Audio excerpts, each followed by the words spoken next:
Ibu, bagaimana kita Maulid ini bisa menjadi bawa pulang diamalkan? Apa yang diamalkan? Ayo kita sejarah kisah-kisah Nabi saja dulu. Ya, paling gampang semua. Berapa istri Nabi? Berapa? Ini ibu biar tahu gak mau juga dia jawab ini. Berapa? 11. Coba lihat. Istri pertama namanya Khadijah. Tua berapa tahun? 15 tahun lebih senior dari Nabi. Sebelum menikah dengan Nabi, dia paling kaya di Mekah. Paling kaya di Mekah. Menikah dengan siapa? Muhammad bin Abdullah. Pegawainya waktu itu, karyawannya. Lalu Khadijah selalu cerita-cerita kelebihan Muhammad kepada asistennya, namanya Nafisah. Asistennya, dia selalu cerita, ini Muhammad baik, jujur, kinerjanya bagus, disiplin, sopan ngomong, nguntung juga baik. Nafisah paham, oh bunda ini senang sama Nabi Muhammad. Waktu itu belum jadi Nabi. Akhirnya apa? Nafisah jadi tim sukses. Tapi bukan tim sukses pilkada. Disuruh bikin baliho 10, cuma 5 dia bilang 5. Ya kan? Ini Nafisah datang kepada Muhammad. Muhammad, bagaimana kalau ada perempuan suka kamu? Alhamdulillah. Tapi ini perempuan lebih senior dari kamu, tidak ada masalah. Lebih tua 15 tahun, tidak ada masalah. Tapi dia sudah 2 kali janda, tidak jadi masalah. Tapi dia bosmu, tidak jadi masalah. Yang jadi masalah, benar tak dia senang sama saya? Kata Nafisah, tenang mas bro, saya punya urusan. Jangan lagi cari dah hadis mas bro, tidak ada. Lalu datanglah Nafisah kepada Khadijah. Bunda, bagaimana menurut bunda kalau ada laki-laki senang bunda? Alhamdulillah, terbuka jodoh. Tapi ini lebih muda dari bunda, tidak jadi masalah. Lebih muda 15 tahun, tidak jadi masalah. Tapi dia anak buahnya, tidak jadi masalah. Yang jadi masalah, benar tak dia senang sama saya? Kata Nafisah, tenang bunda, saya punya urusan. Ini namanya tim sukses yang tidak mempermalukan kedua belah pihak. Coba kalau Nafisah mau memanfaatkan situasi, maka dia datang kepada Muhammad. Muhammad, dia suka kau bos, tenang aja, ambil semua hartanya, dia terlalu senang sama kamu. Tapi saya tidak. Berarti ibu-ibu jaga perasaan orang, jaga harga diri orang, jangan permalukan orang meskipun ibu tahu ada aib dalam dirinya. Ini penyakit ibu-ibu. Apa? Tukang gosip. Ini duduk-duduk begini damai tapi gersam. Oh coba lihat siapa duluan pulang, dia jadi berbicara. Jadi gini Pak Gubernur itu dia duduk-duduk itu, dia ada cerita tapi apa? Dia ada mulutnya tidak ngomong tapi bibirnya dong. Memang fitrahnya. Apa begitu orang sini? Bukan cuma di sini. Orang Amerika juga tukang gosip perempuannya. Fitrahnya. Maka Nabi katakan kalau perempuan mau selamat, jaga mulutnya, aman dia masuk surga. Cuma kan gampang sekali kita gosip lewat teman kita. Apa? Nggak serasi kerudungnya sama roknya. Dia bilang iya, lipstiknya palsu. Kenapa kau tahu? Melengket di giginya. Semua mau diurus. Iya kan? Ini penyakit kita, semua mau diurus. Ustadz aja dia gosip. Itu juga bajunya waktu di YouTube. Saya dengar tadi di lewat apa saya dengar. Itu juga bajunya waktu di YouTube. Astagfirullah. Ini apa penyakit ibu-ibu? Ibu, mau gampang masuk surga? Ketika Nabi Isra Mi'raj kan dibawa jalan-jalan masuk surga. Subhanallah, alhamdulillah, banyak perempuan dalam surga.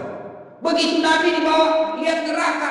Nauzubillah min zalik, ya Allah ampuni hambamu, ya Allah ampuni umatku, ya Allah. Kenapa?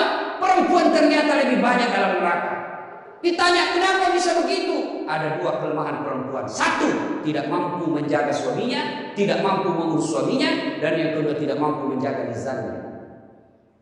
Jadi kalau ibu mampu menjaga lisan, aman. Itulah gunanya masker. Supaya ibu semua mau diurus. Iya kan penyakit kita. Ya, Bu? Bu. Maka bertanyalah ibu-ibu di Makassar, Ustadz yang saya cerita ini kan benar. Memang begitu sifatnya Ustadz. Itulah benarnya namanya ghibah. Tidak boleh kita cerita kejelekan orang. Kalau dia salah yang ibu cerita namanya fitnah. Tidak ada jalan. Ayuhibbu ahadukum, kata Allah, sukakah kamu memakan bangkai sesama manusia? Maka berhenti cerita kejelekan orang. Jadi gimana solusinya Ustaz? Ketika datang orang cerita, Bu katanya, na'udzubillah min dzalik. Kita berlindung kepada Allah dari keburukan itu, Bu. Belum tentu suami kita lebih baik dari dia. Berhenti itu. Cuma kan enggak kita. Enggak tahu persoalan. Biar enggak tahu persoalan. Ikut campur. Ibu kalau suka ikut campur dengan urusannya ibu, nanti takdirnya seperti tauge. Tahu tauge? Tahu tauge? Coba lihat tauge. Kita bikin soto Banjar, ada. Pecel, sayur, lemper, ada. Ada tuh kalau di Makassar ada lemper. Ayo, maka karena dia selalu ikut campur, Allah takdirkan semua tauge bengkok. Dari lurus toh? Maka kalau ada ibu majelis begini kumpul, teriaki saja pagi-pagi toge nih. Ya, ini penyakit perempuan. Maka ini gunanya kita peringati Maulid supaya ibu pulang berhenti cerita kejelekan orang. Tidak ada gunanya, menghabiskan amal-amal kita. Nabi pernah kumpul para sahabat dan bertanya, atau terutama di Mufris, saudara-saudara sekalian, kau tahu siapa yang bangkrut nanti di akhirat? Mereka tidak sholat ya Rasul, dia sholat. Yang tidak puasa ya Rasul, dia puasa. Yang tidak haji ya Rasul, dia haji. Yang tidak bayar zakat ya Rasul, dia zakat sedekah. Kalau begitu siapa yang bangkrut ya Rasul? Jarusu wa khati'ur rahim, tetangga yang jahat sama tetangganya dan yang suka memutuskan tali persaudaraan. Dan salah satu jahat sama tetangga dan memutuskan tali persaudaraan adalah mereka suka menceritakan kejelekan orang. Adakah orang yang senang dicerita kejelekannya? Ada? Ada? Ada ibu? Lalu untuk apa kita cerita orang? Rajin betul istrinya majelis taklim, baik betul itu istrinya, tapi kasihan suaminya selingkuh kiri kanan. Lalu apa untungnya ibu cerita? Bu? Hei. Hei. Nah, satu, pulang pengajian tinggalkan dosa. Dua, Rasulullah setelah menikah dengan Khadijah usia 40 tahun, Nabi dilantik menjadi Rasul. Pulanglah beliau 3 hari 3 malam di atas Gua Hira. Pulang menggigil. Dia ketuk pintu. Masuklah Nabi, kedinginan. Lalu Nabi berkata, istriku selimuti saya kedinginan. Kira-kira kalau ibu-ibu apa jawabannya? 3 hari 3 malam suami tidak ada kabar. Di WhatsApp tidak dibaca. Di telepon di reject. Tiba-tiba datang kedinginan, Bu. Selimuti saya, Bu. Apa jawaban ibu? Apa yang ibu selimuti? Tidak, diinterogasinya suaminya. Mana HP-mu? Dari mana kau kedinginan? Iya toh? Tapi Khadijah tidak. Khadijah tidak pernah sangka buruk kepada suaminya. Apa kata Khadijah? Sami'na wa ata'na. Hikmah yang kedua buat ibu-ibu, sangka baiklah kepada suami. Demi Allah, tidak ada kebahagiaan rumah tangga yang dipenuhi dengan sangka buruk. Ibu mau bahagia dengan suami? Mau? Hilangkan sakwa sangka, hilangkan sangka buruk.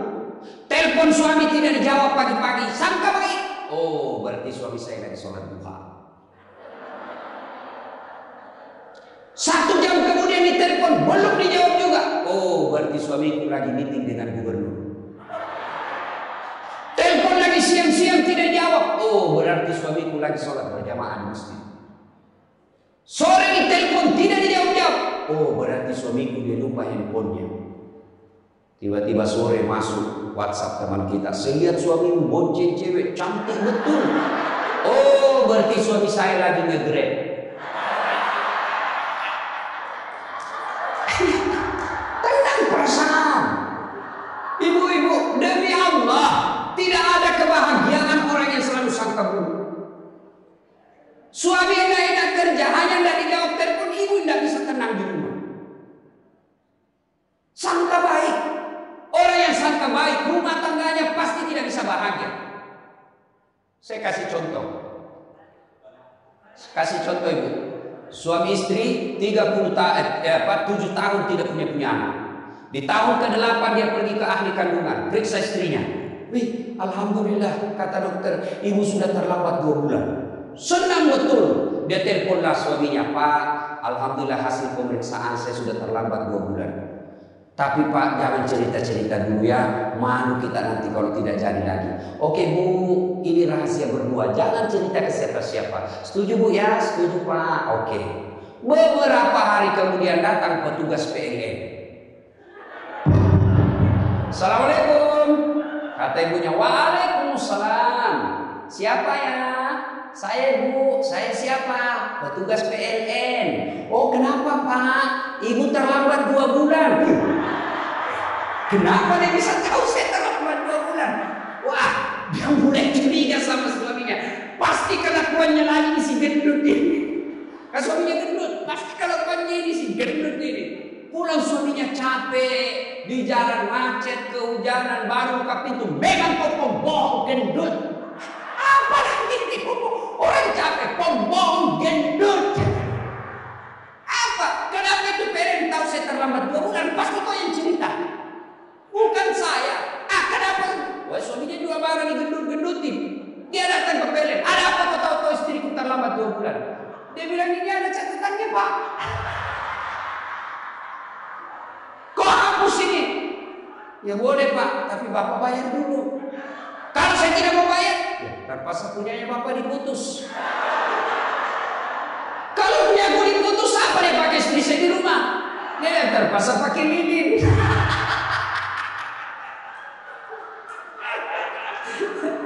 Inilah bahayanya sangka buruk. Bu, loh Ibu, Bu, Salatullah salamullah ala Toha Rasulillah. Salatullah salamullah ala Yasin Habibillah. Oleh-oleh kedua bulan Maulid, hilangkan sangka buruk. Tidak ada kebahagiaan orang sangka buruk. Begitu juga kepada pimpinan kita. Kok saya dimutasi? Sangka baik. Saya tadinya kok kepala dinas menjadi staf ahli, berarti Bapak dianggap ahli. Ini staf ahli kan enak, ahli yang tidak ada stafnya. Sangka baik. Oh, berarti Pak Gubernur merasa saya perlu istirahat, banyak berpikir. Sangka baik. Jangan pernah sangka buruk. Tidak ada kebahagiaan orang yang sangka buruk. Sangka baik. Saya dalam hidup saya, betapa banyak Allah kasih pelajaran. Saya baru tahu maksud Allah yang baik setelah beberapa saat berlalu. Begitu ada kejadian sangka baik, saya tunggu akan muncul. Oh, ini maknanya. Tamat SMA kan saya daftar polisi, tentara, AKB. Begitu tes fisik tidak lulus. Kenapa? Ceper. Tidak cukup tinggi Bu. Saya protes kepada Allah, ya Allah, kenapa kau lahirkan saya dalam keadaan pendek? Kau tidak jadi rugi jadi tuan kalau saya jadi tentara. Teman saya lulus waktu itu Bu. Dia sekarang polisi 2 bunga, reserse, baret merah. Saya lulus pakai baret putih. Alhamdulillah jadi ustaz. Alhamdulillah karena baret putih saya pakai, mulai baret hitam sampai baret merah saya ceramai semua. Gubernur sebelumnya, kepala dinas, tiba-tiba kita tidak ada jabatan, sangka baik. Itulah hidup. Jangan pernah sangka buruk. Begitu juga kepada suami, sangka baik. Tidak ada ketentraman bagi rumah tangga yang selalu disertai sangka buruk. Dan ibu enaknya jadi istri karena ibu tidak tanggung dosanya suami. Saya bilang sama istri saya, mama nyecek. Kan ibu-ibu sekarang suka sekali periksa handphone. Untuk apa periksa handphonenya suami? Coba jelaskan saya, untuk apa? Ayo, yang suka periksa handphonenya suaminya. Untuk apa? Setelah tahu ibu mau apa, ternyata besok-besok ada masalah yang tidak menyenangkan hatimu, apa yang kamu lakukan? Mau diceraikan, saya ceraikan kamu. Daripada kau menderita mendampingi saya, sudah, kita selesaikan baik-baik. Dan kau tidak mungkin kuceraikan kau pagi, sore saya sudah dapat. Nah sekarang apa mau? Sakit hati aja. Ayo. Dan hebatnya perempuan Islam, kalian tidak menanggung dosanya suami. Kalian tidak akan menanggung dosa suami. Ya, beda kalau laki-laki. Kalau laki-laki, dosa istri kita tanggung. Kalau suami menanggung dosa istri, istri tidak pakai jilbab, istri tidak sholat, istri tidak puasa, istri tukang gosip, istri suka keluyuran, suaminya ditanggung dosanya nanti. Ku ampusakum wa ahlikum nar. Beda istri, suami pezina, suami koruptor, suami narkoba, suami penjudi, suami tukang tipu, ibu tidak tanggung dosanya suami. Itulah enaknya jadi perempuan Islam. Bahkan kalau dia sholat, dia puasa Ramadan, dia jaga harga dirinya, dia patuhi suaminya, kata Nabi tadkhulul jannata bisalam, silahkan ibu mau masuk pintu surga mana saja. Makanya sangka baik saja, tidak usah sangka buruk. Ada ibu-ibu curhat sama saya tengah malam, Ustaz, mohon solusinya Ustaz, saya sudah tidak tahan. Kenapa ibu? Saya sudah tidak tahan. Saya minta solusinya Ustaz, saya sudah tidak tahan. Memang kenapa? Saya ini sudah 21 tahun menikah Ustaz, tidak tahan. Saya dalam hati 21 tahun tidak tahan. Inilah kadang-kadang ibu-ibu kalau ngomong tidak masuk di akal. Ya memang Allah fitrahkan itu manusia, laki-laki itu lebih banyak akalnya, perempuan lebih banyak perasaannya. Maka kalau perempuan ngomel, dengar saja Pak, tidak usah dijelaskan apa dia mau. Dengar aja, karena memang dia cuma mau didengar. Dengar aja, dengar. Tapi tidak tahan saya Ustaz, dia tidur. Rumus menghadapi perempuan itu, ilmu paling efektif sabar. Tidak ada sudah kalah itu ilmu sabar. Diam, tidak usah dijelaskan, biar dijelaskan tidak masuk di akalnya. Apalagi kalau dia sudah bilang pokoknya, sudah Pak, lebih diam aja. Pokoknya sudahlah. Dijelaskan satu, muncul pertanyaan dua. Dijelaskan tuntas yang dua, muncul lagi pertanyaan tiga. Sudah tuntas semuanya, dia ungkap lagi yang 5 tahun yang lalu. Itulah perempuan. Iya betul. Maka dengarkan saja. Ada saatnya nanti dia bilang, baru dia sadar itu. Iya sebenarnya itu saya emosi aja Tuhan Pak. Ya begitulah perempuan. Dihadapinya jangan emosi. Saya sudah tidak tahan Ustaz. Kenapa? Sudah 21 tahun tidak cocok saya Ustaz. Saya bilang ibu tahu tidak bau? Tahu Ustaz. Apa pesanannya bau ibu? Mul. Sama enggak? Sama modelnya? Sama bentuknya? Beda. Justru perbedaannya yang membuat dia kokoh. Berarti rumah tangga tidak akan pernah kokoh kalau mau menyamakan. Yang kokoh adalah ketika dia saling menerima kekurangan dan kelebihan. Itu pasti kokoh. Mana mau cocok jadi sekelamin aja kita tidak sama. Iya. Pendidikan aja kita pasti beda. Latar belakang budaya kita pasti beda. Maka yang membedakan itulah kalau kita kelola dengan baik dalam rumah tangga, dengan faktor utamanya sangka baik, insya Allah bahagia rumah tangga. Ya, sangka baik. Tuh Khadijah tidak pernah sangka buruk sama suami. Khadijah ketika beliau sakaratul maut, usia 65, beliau sakit. Dan baju yang beliau pakai sudah 8 kali tambal. Tahu tambal ibu? Itu tambal ke-8-nya 1 sampai 7. Nabi masih menambalnya pakai apa? Masih pakai kain. Di tambalan ke-8 beliau pakai pelepah daun kurma. Kenapa? Habis kainnya Nabi. Padahal sebelum nikah beliau orang kaya. Lalu beliau panggil anaknya, Fatimah, ta'al. Fatimah ke sini dulu. Kenapa bunda? Tolong kau mintakan serbannya bapakmu. Ada serban yang selalu dia pakai bapakmu itu terima wahyu. Tolong sampaikan ke beliau. Saya minta untuk saya jadikan kain kafan. Mudah-mudahan serban itu Allah hindarkan saya dari azab kubur. Mendengar ini, Fatimah berkata, bunda aja yang minta sama bapak. Dengar jawaban Khadijah. Saya malu minta sama bapakmu. Habis hartanya untuk bantu Rasulullah, minta serban, malu. Kira-kira masih ada istri sini malu minta sama suaminya? Pak Gubernur masih ada kira-kira malu minta sama suami? Bukan diminta, dicuri. Itulah Khadijah. Maka jangan heran Khadijah meskipun sudah wafat, beliau tidur bersama Aisyah. Beliau tidur bersama Aisyah. Tapi siapa yang dikenalnya? Khadijah. Rasulullah hanya berkata, seolah-olah saya mendengar trompa kakinya Khadijah. Seolah-olah hadir dalam rumah kita. Aisyah cemburu.